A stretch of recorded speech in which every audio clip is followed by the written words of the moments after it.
అస్సలాముఅలైకుం వరహమతుల్లాహి వబరకాతుహు. Hi viewers, ఇక్కడ చూడండి chilli flakes మనం ఇంట్లోనే ఏం ప్రిజర్వేటివ్స్ లేకుండా మంచిగా ఎలా తయారు చేయాలో చూపిస్తాను చూడండి. ఇది సేమ్ మనకి మార్కెట్ లానే వస్తాయి. ఇవి చూడండి, నేను తీసుకున్న బాటిల్ ఏదైతే ఉంటుందో అది ఎక్కడో కాదండి, మన గుంటూరు ఆంధ్రప్రదేశ్లోనే అది దానిది అయితే ఉంది, ఏజెన్సీ అయితే ఉంది. ఇలా మనం గుంటూరు మిర్చి లేదా మంచి క్వాలిటీ ఉన్న మిర్చి తెచ్చుకొని మనం ఇంట్లోనే ఈజీగా తయారు చేసుకోవచ్చు. 10-15 రూపీస్లో అయిపోతుందండి. మనం 100, 120, 75 రూపీస్ పెట్టి మనం బయట తీసుకోవక్కర్లేదు. నా దగ్గర ఉన్న ఈ బాటిల్ చూడండి 75 రూపీస్ పెట్టి తీసుకున్నాను.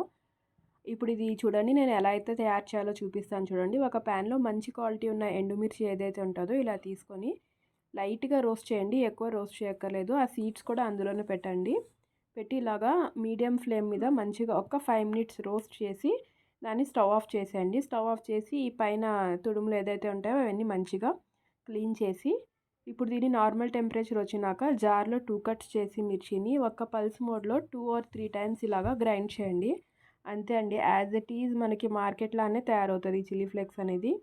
మీరు తాలింపులో వాటిలో కూడా ఎండుమిర్చి వాడతారు కదా కొంతమంది, అప్పుడు ఆ ఎండుమిర్చి బదులు ఈ ఏదైతే దంచింది చిల్లీ ఫ్లేక్స్ ఏదైతే ఉంటాయో అవి యూస్ చేసినా సరే మంచి ఫ్లేవర్ఫుల్గా చాలా బాగా ఉంటుందండి ఫ్లేవర్.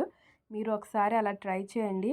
నేనైతే మార్కెట్లో ఎప్పుడు కొననండి, ఒక్కసారి ఆ గ్లాస్ బాటిల్ ఏదైతే ఉంటుందో దానికోసం తీసుకున్నాను. ఆ తర్వాత నుంచి నేను ఇంట్లోనే ప్రిపేర్ చేసి పెట్టుకుంటానండి. ఎప్పటికప్పుడు 15-20 డేస్ మంచిగా వస్తుంది నాకు. తర్వాత మళ్ళీ ఫ్రెష్గా ఇంకో బ్యాచ్ అయితే రెడీ చేసుకుంటాను. మీరు ఒకసారి ఈ విధంగా ట్రై చేసి ఇంట్లో మీకు ఎలా వచ్చిందనేది నాకు కామెంట్ సెక్షన్లో చెప్పండి. ఈ విధంగా చేసుకుంటే ప్రిజర్వేటివ్స్ ఏమి ఉండవు, సేఫ్టీగా కూడా ఉంటుంది మనకి. ఇంటిదే కాబట్టి ఇది చూడండి, as it is same market లానే వస్తుందండి ఇది. మీరు ఈ విధంగా ఒకసారి ట్రై చేయండి. అల్లా హాఫీజ్.